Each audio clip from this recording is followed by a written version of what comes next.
लखनऊ में AI, robotics और cyber security पर कार्यशाला।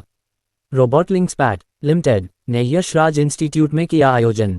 लेखक व विशेषज्ञ शशांक जौहरी ने छात्रों को किया संबोधित। आई टूल्स और साइबर सुरक्षा के व्यवहारिक पहलुओं पर जोर। यूपी पुलिस साइबर सेल अधिकारियों ने जागरूक किया छात्र छात्राओं को। मेरिट पर छात्रों को मिली छात्रवृत्ति। ऑनलाइन टेस्ट भी आयोजित। प्राचार्य डॉक्टर देश दीपक पांडे ने कार्यशाला को बताया उपयोगी। देश भर में निःशुल्क कार्यशालाएं आयोजित कर रहा है रोबोटलिंक्स। सर पहले अपना नाम बताइए। मेरा नाम शशांक जौहरी है। शशांक जी, आज आपके इंस्टीट्यूट में एक सेमिनार का आयोजन किया जाए, इसका क्या उद्देश्य? देखिए, ये जो वर्कशॉप हो रही है इसका उद्देश्य ये है कि जो कॉलेज के स्टूडेंट्स हैं और जो यूथ हैं उनको हम लोग एआई, रोबोटिक्स और साइबर सिक्योरिटी की लेटेस्ट जानकारी दें और उनको जो आगे आने वाले टाइम में जो जॉब करनी है तो जॉब में एआई और रोबोटिक्स का क्या रोल रहेगा उसकी अहमियत उनको बताई जाए और साथ साथ में साइबर सिक्योरिटी के लिए उनको कितना जागरूक रहना है उसके बारे में बताया जाए। छात्र जो कहाँ के? ये अभी हमारा यशराज कॉलेज में वर्कशॉप चल रहा है, तो यशराज कॉलेज के ही स्टूडेंट्स हैं जो इस वर्कशॉप में हो रहे हैं, अभी आज हैं।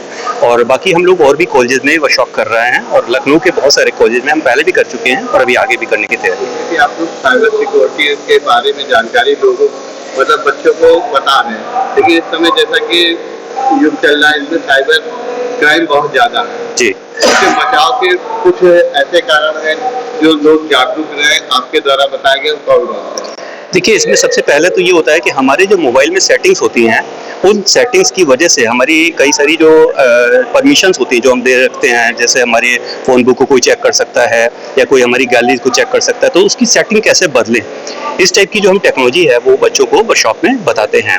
इसके अलावा भी बहुत सारी और अवेयरनेस हमें चाहिए होती है, जैसे कि एआई का यूज़ करके जो साइबर क्रिमिनल्स हैं वो कभी हमारी वॉइस सैंपल ले करके और हमारे घर के किसी आदमी की वॉइस का जो है कोई दुरुपयोग करते हैं, मतलब टेक्स्ट बना करके स्पीच बना देते हैं टेक्स्ट डाल करके। जैसे किसी की माँ की आवाज़ में कोई अगर एक साइबर क्रिमिनल है वो पैसे मांगता है तो हम अपनी मम्मी को पैसे दे देते हैं। तो इस तरह की जो चीज़ें हैं वो एआई का जो साइबर क्रिमिनल इस्तेमाल कर रहे हैं उसके बारे में जागरूकता हम लोग कर रहे हैं। तो जैसा कि सरकार भी इसके लेकर जागरूक है, लोगों को जागरूक है, साइबर पुलिस विभाग सभी विभाग इसके लिए आए दिन प्रचार करते रहते हैं, लेकिन फिर भी साइबर क्राइम में फंस जाता है, उन लोगों के लिए क्या संदेश है? देखिए, हम लोग जो साइबर क्राइम में फंसते हैं उसकी सबसे बड़ी वजह है हमारा लालच। सबसे पहले है लालच, उसके बाद में ललक। ललक है जैसे किसी लड़की ने अपनी चैटिंग के लिए अगर हाय लिखा तो हम लोग तुरंत हाँ जवाब देना है।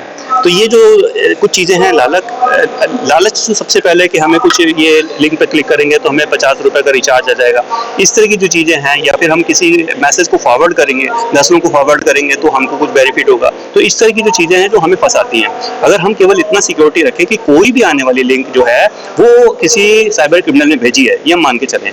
कोई भी मेल है उसको हम इतनी जल्दी नहीं खोलें जब तक कि हम जानते नहीं है कि किसने भेजी है। तो बस इस तरह की कुछ हमें सावधानी रखनी है तो हमारा बचाव हो जाएगा। पहले अपना नाम बताइए। रिमशा। आज यहाँ पे इंस्टीट्यूट में साइबर क्राइम और सुरक्षा मोबाइल के लिए बरसात लगाई है, इसमें क्या आप लोगों ने साइबर क्राइम से कैसे लोग बच सकते हैं? सर, साइबर सिक्योरिटी जो भी क्राइम है उससे बचने के लिए सबसे पहले अवेयर होना पड़ेगा। बहुत सारी चीज़ें होती हैं जो व्हाट्सएप पर लिंक्स आ जाते हैं या सोशल मीडिया पे फेक अकाउंट्स के थ्रू हम लोग पास जो मैसेजेस आते हैं, तो पहले तो किसी को जल्दी रिप्लाई नहीं करें। और अगर आप इन केस आप कर रहे हैं तो इमीडिएटली अगर आपसे कोई ऐसे स्कैमर आपसे कोई स्कैम कर रहा है तो हम लोगों को जो सिखाया गया यही है कि इमीडिएटली आप किसी साइबर सेल ऑफिसर से कांटेक्ट करें ताकि आपका जो भी लॉस है एटलीस्ट वो बच जाए, आपको ज़्यादा लॉस हो नहीं। लोगों को कैसे जागरूक करेंगे?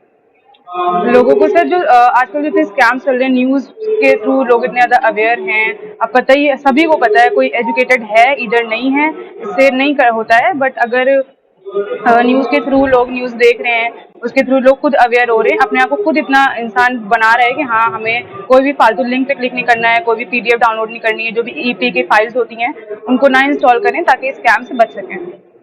क्या आपको इसकी भी जानकारी, जैसे कि फोन की कॉल्स आती है, लोग बताते हैं कि इंस्पेक्टर हो या ऐसा आपने क्राइम किया, लोगों को हाउस अरेस्ट कर लेते हैं, उनसे पैसा मांग लेते हैं, उन लोगों के लिए क्या ये भी जानकारी बताइए आप लोगों को। जी बिल्कुल, जो कुछ फेक कॉल्स आती हैं कि आप हमें, जैसे मेरे पास भी आई हैं बहुत सारी कॉल्स आती हैं कि आपके फादर ने अकाउंट में पैसे लगाए हैं, ज़्यादा चले गए हैं, आप हमें रिफंड में वापस कर दीजिए हमारे अकाउंट में। तो पहले तो आपके जिस भी नोन के थ्रू वो कॉल आ रही है तो आप पहले उनसे कंफर्म करें कि वो कॉल फेक तो नहीं है या वो रियल कॉल है, जो भी है उसके बाद ही आपको नेक्स्ट स्टेप ले। फिर भी लोगों के साथ स्कैम्स हो जाते हैं, तो उससे बचने के लिए लोगों को अवेयर रहना आज के टाइम पे बहुत ज़्यादा ज़रूरी है। पहले अपना नाम बताइए। मेरा नाम अंकुर सिंह है। आज यहाँ इंस्टीट्यूट में आप लोगों को एक वर्कशॉप लगाई है जिसमें साइबर क्राइम की जानकारी आपने क्या सीखी? यहाँ पे साइबर सिक्योरिटी की वर्कशॉप जो दी गई है उसमें हमने सीखा कि साइबर क्राइम्स क्या होते हैं, उससे कैसे बचा जा सकता है, और काफ़ी अवेयरनेस सीखने को मिले हमको। क्या क्या बताया गया, किस तरह से आप लोगों को जानकारी दी है?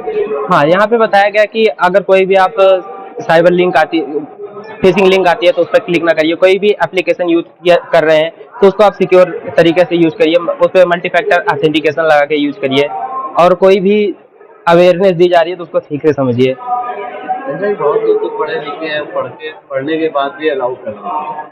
जैसे आप ही कोई लोड करते होंगे गूगल आप सॉफ्टवेयर या किसी यूज के लिए, तो उन्हें अलाउ करने को बोलता है, अलाउ कर देते हैं। लेकिन लोगों से कैसे पता चलेगा कि कौन सा सॉफ्ट जो यूज कर रहा है वो सही है या गलत?